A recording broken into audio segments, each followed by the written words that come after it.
Thanks for joining us on episode 1573 of the Inspired Stewardship Podcast. I'm Mark Gerson. I challenge you to invest in yourself, invest in others, develop your gifts and your influence, and impact the world by using your time, your talent, and your treasures to live out your calling. Having the ability to understand that the Bible is the most comprehensive guidebook ever written is key, and one way to be inspired to do that is to listen to this, the Inspired Stewardship Podcast with my friend, Scott Mader.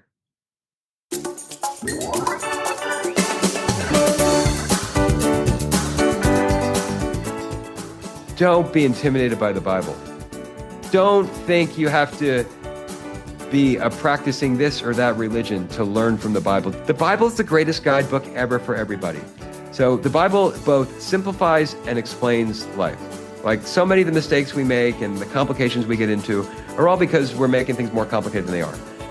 Welcome and thank you for joining us on the Inspired Stewardship Podcast.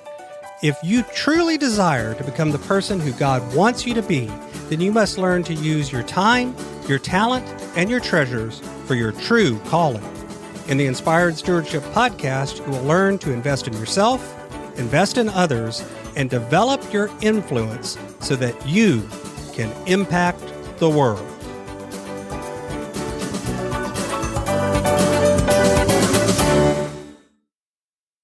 In today's podcast episode, I interview Mark Gerson. I asked Mark about his new book, God Was Right. Mark shares with you how ancient wisdom found in the Bible is validated by modern social science. And Mark also shares how calling and purpose are found in wisdom. I have a great book that's been out for a while now called Inspired Living. Assemble the puzzle of your calling by mastering your time, your talent, and your treasures. You can find out more about that book over at inspiredlivingbook.com. It'll take you to a page where there's information and you can sign up to get some mailings about it as well as purchase a copy there. I'd love to see you get a copy and share with me how it impacted your world. Mark Gerson is a New York-based entrepreneur and philanthropist. He's the co-founder of Gerson Lerman Group, 31 members, the United Haslah of Israel, and African Mission Healthcare, where he and his wife, Rabbi Erica Gerson, made the largest gift ever to Christian medical missionaries. He's a graduate of Williams College and Yale Law School, and Mark is the author of the national bestseller, The Telling, How Judaism's Essential Book Reveals the Meaning of Life. Mark's articles and essays on subjects ranging from Frank Sinatra to the biblical Jonah to the Torah and science of clothing have been published in the New Republic, the USA Today, Commentary, and Christian Broadcast Network. Today, we're talking about Mark's new book, God Was Right. Welcome to the show, Mark. Oh, thank you, Scott. Great to be here. Absolutely. I'm looking forward to talking to you today. So I shared a little bit of the intro, and you've had quite a mission-driven life. You've done a lot of different things, both in business and in mission work and philanthropy and various things. But share a little bit with the listener about your journey and what's brought you to the point now where this is the message that you're sharing with the world. Well, thank you for the questions. I'm an entrepreneur, so I've started some companies. I started Gerson Lerman Group, GLG, co-founded it in 1998, and I co-founded and chair 3i Members. We started 3i Members around 3.5 years ago. And I've also started some nonprofit organizations. A little over 20 years ago now, I co-founded United Haslah of Israel, which is the country's crowdsourced system of volunteer first response. Our goal is to locate the closest trained and equipped first responder, who we will have both trained and equipped, so that the first responder can be by the side of the person who calls 911 within 90 seconds or at least 3 minutes. And in 2010, I co-founded and still chair very actively African Mission Healthcare, where we partner with Christian missionary physicians at Christian hospitals in Africa to provide clinical care for the poor, build infrastructure, and do training. So yeah, I started some companies and some nonprofits, and then I just came out with the book, God Was Right. So where did the book come from in your experience? Why was this the book that was on your heart to write? So I've been studying the Bible, what we call it the Torah, which is from Genesis to Deuteronomy, for about 20 years. And what I discovered in the process of this study is what kind of book the Bible is. The Bible is not a science book, a history book, or a cookbook. It's a guidebook. And as such, it makes thousands of psychological claims, sociological claims, cultural claims, sometimes political claims, all of which are completely relevant and totally applicable to our life in 2025. And that's what the Bible seeks to be. It seeks to be a guidebook to offer guidance to people in all times, all eras, and in all places. And so what I wanted to assess was the same question that people have been asking for thousands of years, which is the Bible true? And for thousands of years, we've only had two things to go by to make that assessment. We've had faith and we've had experience. And now in the 21st century, an entirely new tool emerged, and that was social science. Because social scientists, whose works sometimes populate bestseller lists and front pages of magazines and newspapers, they're asking many of the same questions that the Torah asks. They don't know it. A lot of them are largely secular, but they rarely address God or the Torah or the Bible, but they're asking the same questions that are asked in the Torah. So I said, now we can assess with social scientific certitude for the first time, is the Bible true? And God was right. I want to see, is it true about everything? Because the Bible claims it's true about everything. So I want to say, is it really? So when God was right, I addressed, I think, 33 different subjects, a very wide range, everything from diversity to routine, from anti-fragility to future orientation to reframing things that are psychological, political, sociological, cultural, clothing. I mean, everything, a whole wide variety of subjects. And what I found is that the Bible offers very direct, very prescriptive, and very relevant claims on really everything. And modern social science has validated its correctness on every single thing. And this really astonished me, because whether the subject is what should I wear in the morning to how many times should I go out with the girl or the boy before I decide to marry him or her, to how should I think about diversity, the Bible is very prescriptive. It offers real guidance, and now it's been proven totally right. So talk a little bit, take us back a little bit. You mentioned you've studied on the Torah for 35 years. You've been looking into this in different ways. Talk a little bit about your faith journey and how that has intersected with where you've ended up now studying how God was right. Sure. I'm Jewish. I'm actually married to a rabbi, and we're blessed with 4 kids. And so we're a very Jewish household. And so there's definitely that. But so that's, of course, how I was introduced to the Torah, because the Torah is what a philosopher 200 years ago called the portable homeland of the Jews. And for a Christian audience, when I say Torah, Christians might recognize it as the Old Testament. Mm-hmm. It's the same thing, just different names for the same book, but it's the same thing. And so in the course of studying the Torah, or what Christians call the Old Testament, I realized a few things. One, like, this is the most interesting book ever written. And like Leviticus, sometimes people skip over it because it's a lot of laws. Leviticus is the most underrated book ever written. People know there are great stories in Genesis and all that. And of course, the Exodus story, which is the most important story in American history, is the Exodus story. So much of what happened in American history is based directly on the Exodus. Anyway, so the Torah is totally fascinating, totally interesting. And then I really just wanted to assess from a really almost secular point of view, a logical point of view, a rationalist point of view, is the Torah true? Is the Bible right? And if it's true and if it's right, then it's worthy, then it's earned our devotion, our study, and our followership, regardless of what faith we're in. Mm-hmm. So it's not a particular mode of religious worship that the Bible demands or even asks, because the Bible is God's gift to all of us. And yeah, there are certain things that Jews have to do that Gentiles don't. But even putting that aside, the Bible is a great guidebook for everybody. So I wanted to say, is it true? And I found it's true on an astonishing number of subjects. So give us an example for you. What was one of the areas that you found where you were surprised, or you were maybe found it and went, okay, I wouldn't have guessed that one was going to come out? What was one of the areas that for you was the most shocking? Oh, I would say pretty much each of the 33 chapters is an answer to that great question. But let's just talk about one of them, because I think this question is something that most, or maybe even all of us, have asked at one point, which is, how do I know that he or she is the one? In other words, the one I should marry. We've all either asked that, or our children or our friends. We've all heard that question probably many times, right? The Bible addresses it pretty directly. And how does it address it? So the happiest marriage in the Bible is between Isaac and Rebekah, which naturally leads us to ask, how did they decide to marry each other? In comes the Bible and says, let me tell you. So Abraham sends his servant Eliezer on a mission, which is to find a wife for Isaac.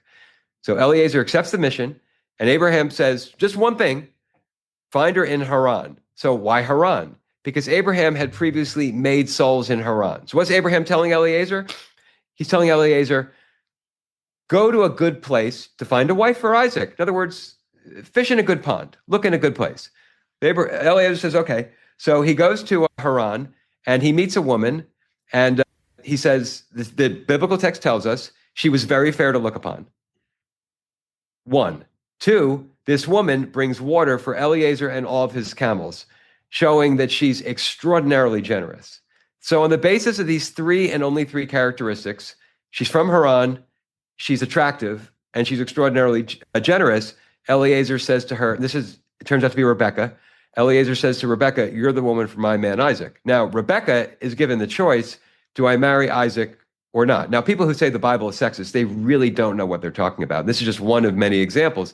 Rebekah, even in ancient times, is given the choice. Do I want to marry this guy? So Rebekah knows only 2 things about Isaac. 1, that he's rich, so he's a good provider. And 2, that he loves God. On the basis of those 2 and only 2 characteristics, Rebekah says, yeah, I'll go with you and marry Isaac. Okay, so what did we learn here? We learned that Rebekah and Isaac, Eliezer on behalf of Isaac, they know only 2 or 3 things about the other person, then they decide to get married. Now, the modern ear might hear that and say, well, that's rash. The Bible says, well, just wait and see what happens. And then we skip a little further to Genesis 24:67, which describes their union. And the order of this description is so important, as is the order of things often in the Bible. The text tells us he, Isaac, he married her, she became his wife, and he loved her. The order there is so important. Identify the 2 or 3 characteristics, which they did, then get married, and then becoming a wife must be different than getting married because it's separated. So what must it be to become a spouse? Probably iterative acts of giving and building, and then love follows.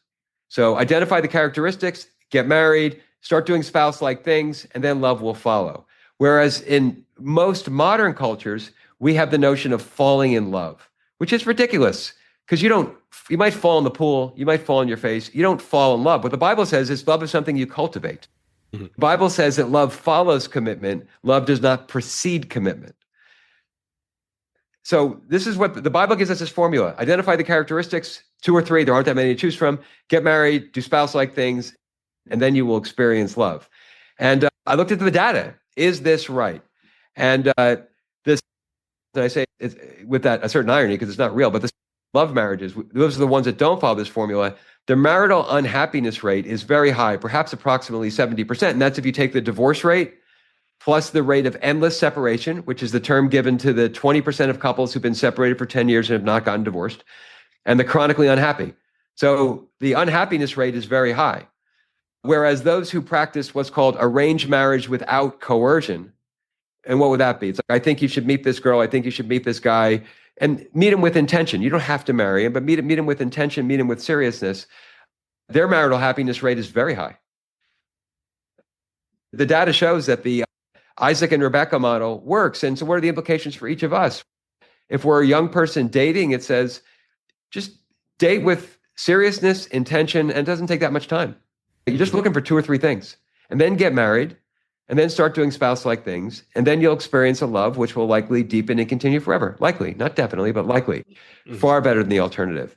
And that's just one of so many examples from the Bible where this guidance is issued. It may be countercultural in our times, but then we can test it against the data, and when we do that, it's revealed to be absolutely true and certainly worthy of following. So one of the challenges I know, and actually the story that you're just telling brings up part of this, and so that's why I wanted to ask about it.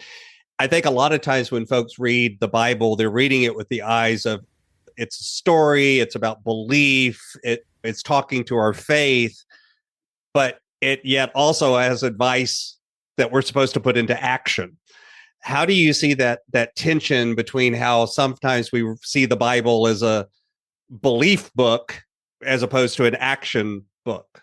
What a phenomenal question. Yeah, I think that is the question. Like, what kind of book is the Bible? The Bible is an action book. It's a guidebook. It doesn't presuppose beliefs. This argument, God was right, is that the Bible doesn't presuppose beliefs. The Bible is basically saying, test me. Now, how do I know that?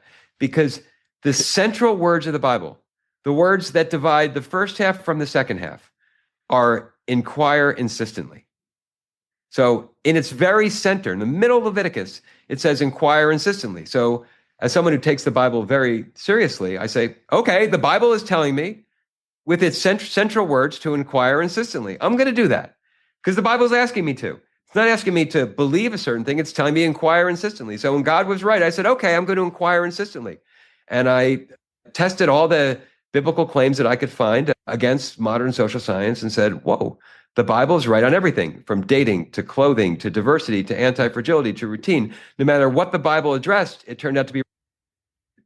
And the middle words are inquire insistently, which is also so interesting because there's an ancient debate about who wrote the Bible. Was it God or was it man? And I would just say, no human being could sit down and write a book that's going to be totally applicable, relevant, and correct 3,000 years from now. Like, imagine if someone gave you that task. You'd be like, crazy. And also, but what human being could just put in the middle, inquire insistently? You're writing the book, and that's the middle, and that's what the Bible is telling us to do. Anyway, I think the Bible was written by everything in the Bible after the creation story happens with God in partnership with man, everything, including perhaps especially the Exodus. So I think the Bible was written by God in partnership with man. But anyway, they inquire insistently, I think is a great example of that. And it tells us how to approach the book. It says inquire insistently. It doesn't say you have to believe this, you have to believe that. It says you should inquire insistently. That's all the Bible asks of us. So if somebody has read this or sits down and reads your book, what action would you hope that they would take after reading the book?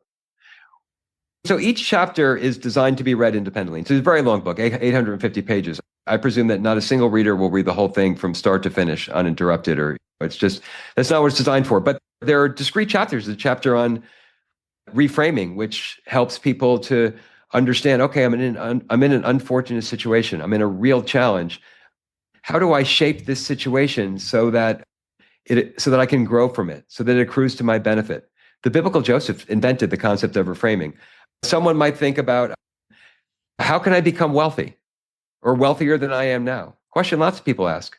And I would say, just for that, open the chapter entitled Giving Leads to Wealth, which is all about the Bible's highly counterintuitive notion that if you give, Deuteronomy 15:10, if you give enthusiastically and generously to the poor, you will be blessed in all of your undertakings. That's a material guarantee. Very interesting. And been proven true by modern social science and by the logic of the modern social science. So I would say that everything in my book, yes, but everything in the Bible is meant to be acted upon. And I think the way to read God Was Right is just to pick a chapter that the reader thinks is interesting or speaks to them for whatever reason at the moment. If someone's feeling insecure about a position they have, open to the chapter on imposter syndrome. The biblical Aaron had imposter syndrome, without a doubt. It's right there in the text. The only thing it doesn't use is the word imposter syndrome. Right. But the description is imposter syndrome. So let's see, how did Aaron deal with it? And really, how did Moses, Aaron's brother, help Aaron through his imposter syndrome? I was going to say, Moses, Aaron, yeah. I can think of 2 or 3 stories right off the top of my head that have that in there. Yeah, because, so the story is that, so Aaron had failed at the golden calf because the golden calf, so Moses goes up to the mountain to commune with God. For 40 days. And Aaron is left leading the people. And in Moses' absence, and importantly, in Aaron's presence, the people create a golden calf, maybe have an orgy around it, maybe worship it. They do no good around it, put it that way. That's what we know. Yeah. Whatever they're doing, it's not what they're supposed to be doing. Yeah, exactly. It's totally forbidden. And Aaron fails as a leader. And why does he fail as a leader? Again, the Bible is so interesting and so good. Why does he fail as a leader? He's probably too nice a guy. Okay, because Aaron is known as the Prince of Peace. He's probably too nice a guy and doesn't know how to handle that situation. Anyway, he fails as a leader. And then later, Aaron is in the temple and Moses says to him, come near. So why would Moses say to him, come near? Like, why would the high priest, Aaron's a high priest, so why would the high priest be far, right? And we know he's far because Moses says, come near. If he was near, you wouldn't say, come near.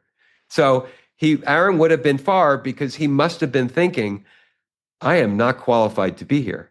I screwed up so bad at the golden calf that if only people knew how bad I am as a leader, if only God knew, if only Moses realized he wasn't here, he was on the mountain, if only Moses realized they wouldn't be here. And what Moses is saying is, Aaron, don't have imposter syndrome. Moses is saying is, sometimes the reason why you think you're unqualified for the job is precisely the reason why you're qualified for the job.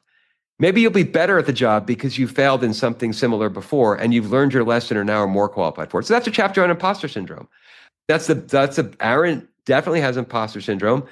The text shows us, and I explained, and God was right, how Moses helps him conquer it. And then I go through the science of it. And the science of it and the experience of it is exactly that of the Bible.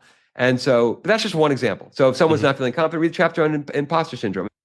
If someone wants to say, I'm really busy with my job and with my family, how should I structure my week? Read the chapter on the magical 55, which is the number of hours a week one should work. It's what the Bible says effectively. The Bible says 6 days you shall work, and on the seventh you shall rest. How many hours a week does that mean one can work? I did the math. It gets to about 55. 55 is the optimal number of hours a week one should work, as determined by studies of machinists in World War I and Twitter employees in 2018. Mm-hmm. So whatever someone's thinking about, just open to that chapter, read what the Bible says, how modern social science validates it, because it does every time. And I think that's the experience I want readers to have with the book. So one of the areas that I know a lot of folks struggle with, I've seen a lot of questions and a lot of different debates about, and you hear all of this advice around, is what we would call finding our calling, finding our purpose, whatever name you want to give it. And people struggle in that area. So what have you discovered about finding calling and finding purpose that's in the Bible? What a phenomenal question. So I have a chapter on culture. And in the chapter on culture, I go through the three kinds of culture in the Bible and in modern day. And the three kinds of culture, I think, are the victim culture, the honor culture, and the dignity culture. And the victim and the honor culture, so they sound very different, but they're really very similar. And how are they similar? Because in Exodus, God defines himself. So how does God define himself? He gives what we call the 13 attributes of God, one of which is slow to anger. Mm-hmm. So in a victim culture, people are quick to anger and they complain. In an honor culture, people are quick to anger and they fight. In a dignity culture, people are like God. They're slow to anger. Okay, so how does one become slow to anger? Well, let's look at the example of Abraham when Abraham has made his nephew Lot wealthy. And Lot responds by quarreling with Abraham and having his herdsmen quarrel with Abraham's herdsmen. So Lot is a man of ingratitude. And towards his uncle Abraham, who enabled him to be so wealthy and so successful, all due to Abraham, Lot does not acknowledge it. So if the Bible were the movie The Godfather, Abraham would have offed his nephew Lot. But the Bible is not The Godfather. So what does Abraham do? Abraham says, I'm not even going to get angry with you, because Abraham, like God, is slow to anger. He says, effectively, I'm not even getting angry with you. He says, Lot, we have to separate, because sometimes in a relationship you have to separate, but you pick where you want to go and I'll go the other way. So why does Abraham do that? Abraham does that because he's so focused on his mission and his purpose that he's not going to let personal slights affect him. Whereas people who are in victim and honor cultures let personal slights totally distract and deter them from their mission and their purpose. Whereas Abraham says, I'm a man on a mission. Moses says, I'm a man on a mission. And whenever something comes to distract him, he stays focused. And that, I think, is really the epitome of what it means to live in a dignity culture. So I've got a few questions that I like to ask all of my guests, but before I ask those, what else from the book do you think is really important for everyone to hear before they pick up a copy? I think the meta theme is important to hear, which is like, don't be intimidated by the Bible. Don't think you have to be practicing this or that religion to learn from the Bible. Don't think, even if you are, let's say, a Jew or a Christian, don't think you have to, if you don't abide by all the dictates of the faith or whatever, just the Bible is the greatest guidebook ever for everybody. So the Bible both simplifies and explains life. Like so many of the mistakes we make and the complications we get into are all because we're making things more complicated than they are.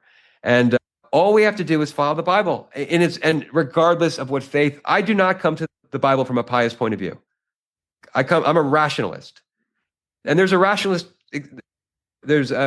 trained in Judaism. I'm on it.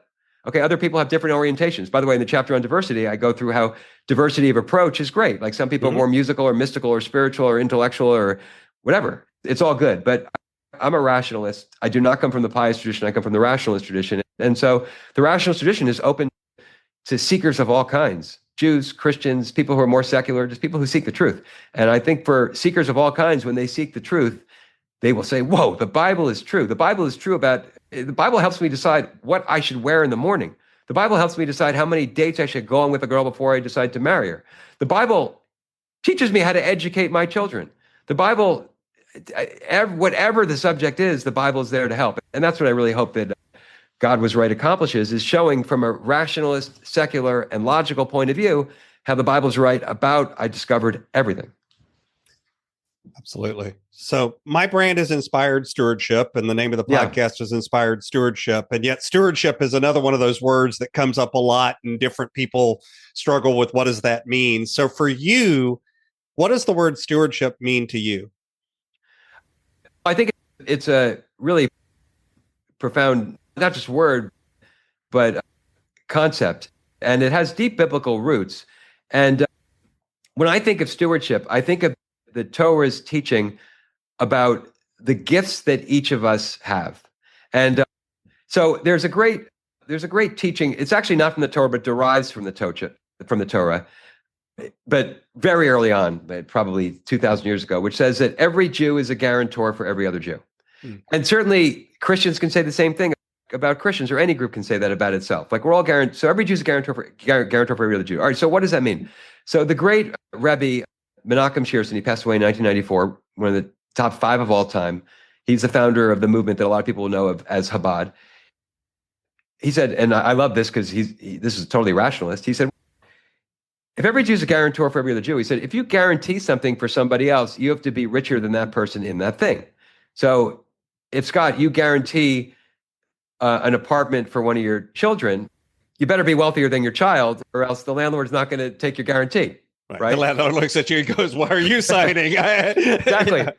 You better be richer than the person you're. The Rebbe, he's a very rationalist. So, if everyone's a guarantor for somebody else, that means that everyone has a great gift from God. Everyone has something that he's better than everyone else at. Everyone has such a gift from God. So then the question is, okay, I have this gift, and then you have to say, it's my responsibility to steward it. So I think people have to ask, what is a great gift I have? And at our Passover Seder, the Passover Seder is the most important and joyous and interesting night of the Jewish year. And at our Passover Seder, I go around the table and I ask everyone, say, okay, because there's a section in the Haggadah, which is the guidebook for the Seder, about humility and false humility. So I say false humility is a sin because if you're falsely humble, then you're not acknowledging that God's given you to steward.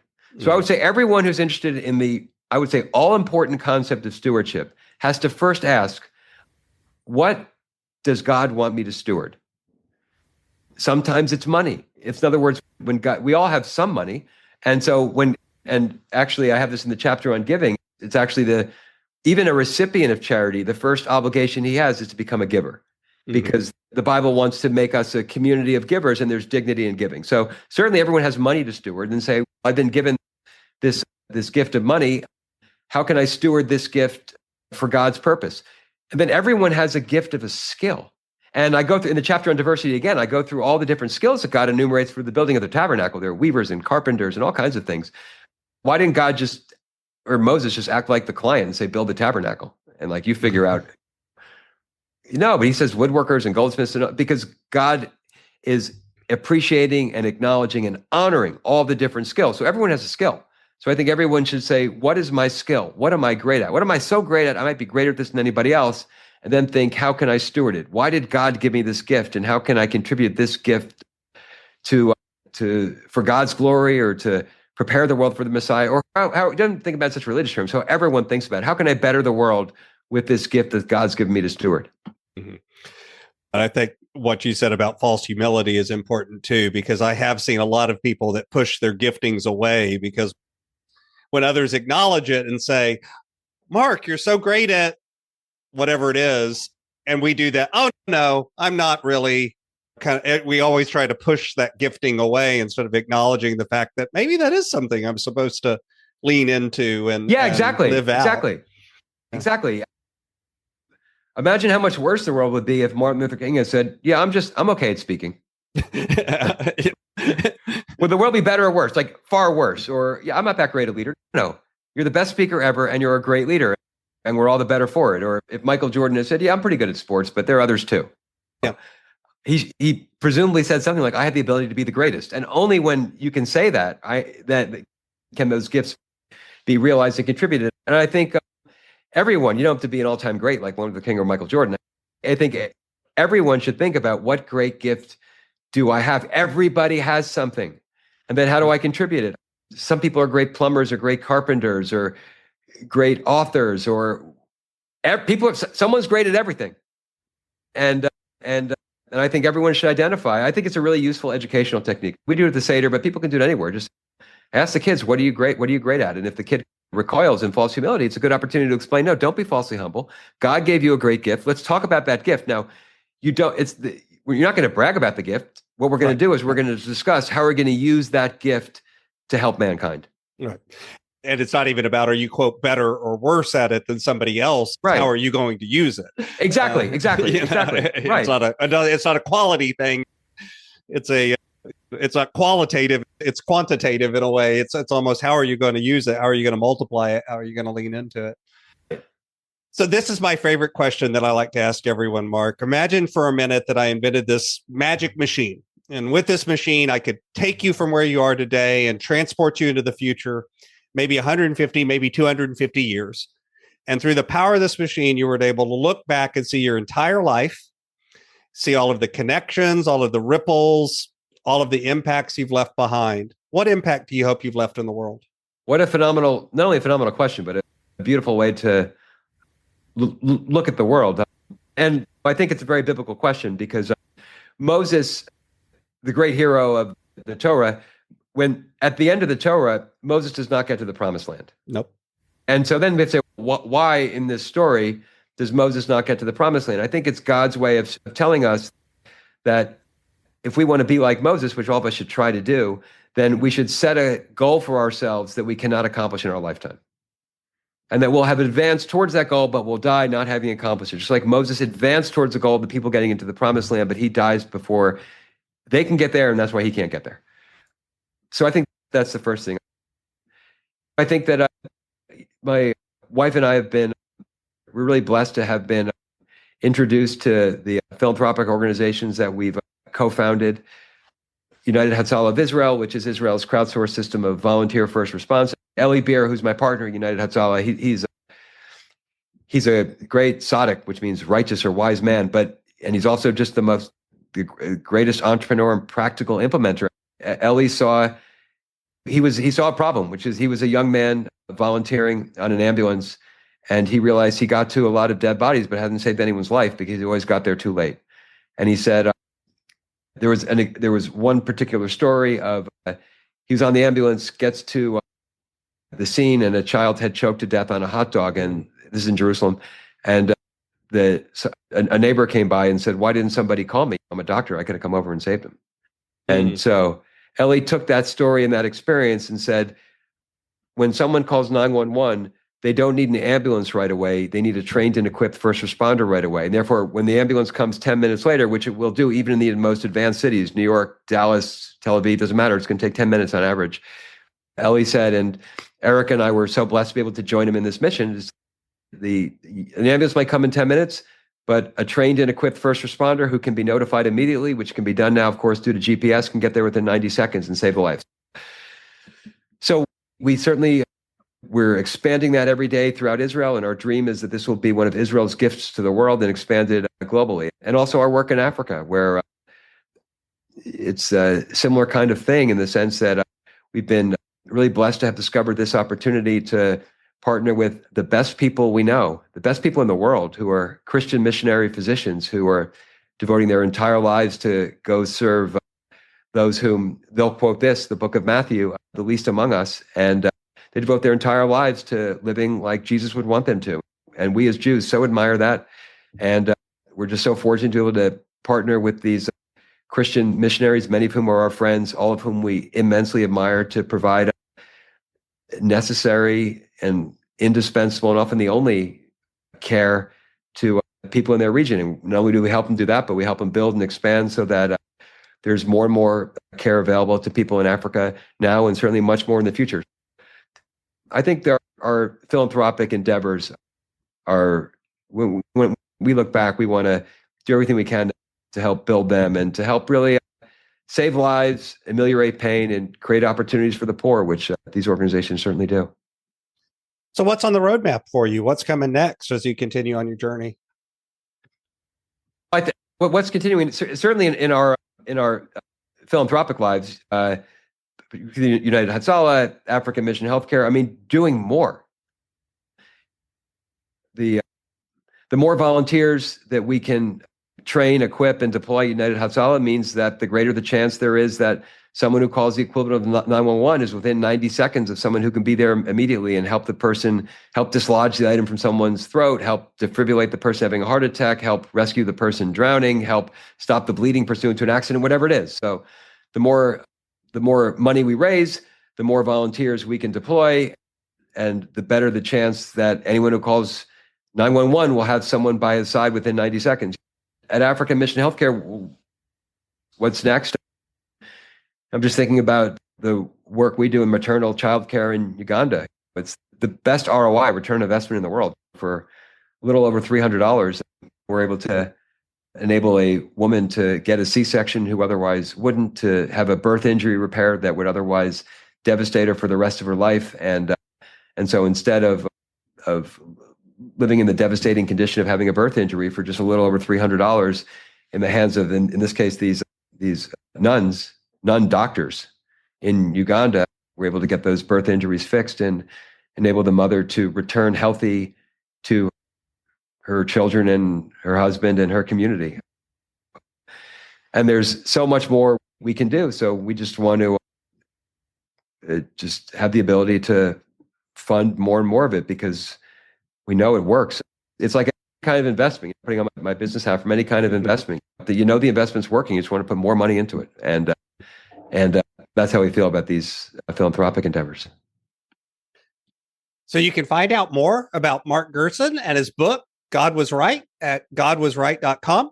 Of course, I'll have links to that over the show notes as well. Mark, anything else you'd like to share with the listener? Oh, first, I just want to say thank you, Scott, because what a wonderful conversation. And I so appreciate being on Inspired Stewardship, and the concept of stewardship is so profound. And I just really want to thank you for bringing it to the world and for giving me the opportunity to discuss the Torah's notion of stewardship and how we all have gifts, both intellectual gifts, spiritual gifts, skill gifts, and monetary gifts to be God's stewards. No, I just want to, and thank you for your attention to God Was Right and for the Bible, which, is the best ever, in the sense that it's the most practical, applicable, and now proven true guidebook ever written. And it was just a real labor of love for me to spend 3.5 years, not full time, but I could write for about 2 hours a day, but 3.5 years writing this book and just learning about the Bible and discovering the Bible's truths, and now sharing it with everybody through God Was Right.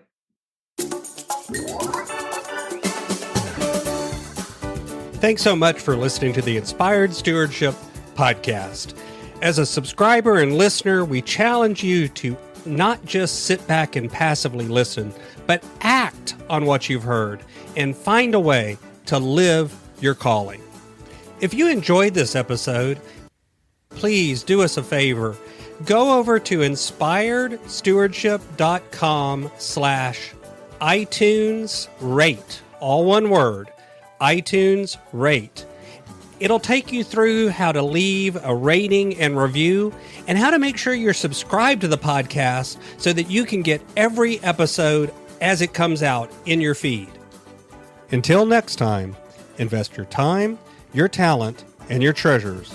Develop your influence and impact the world.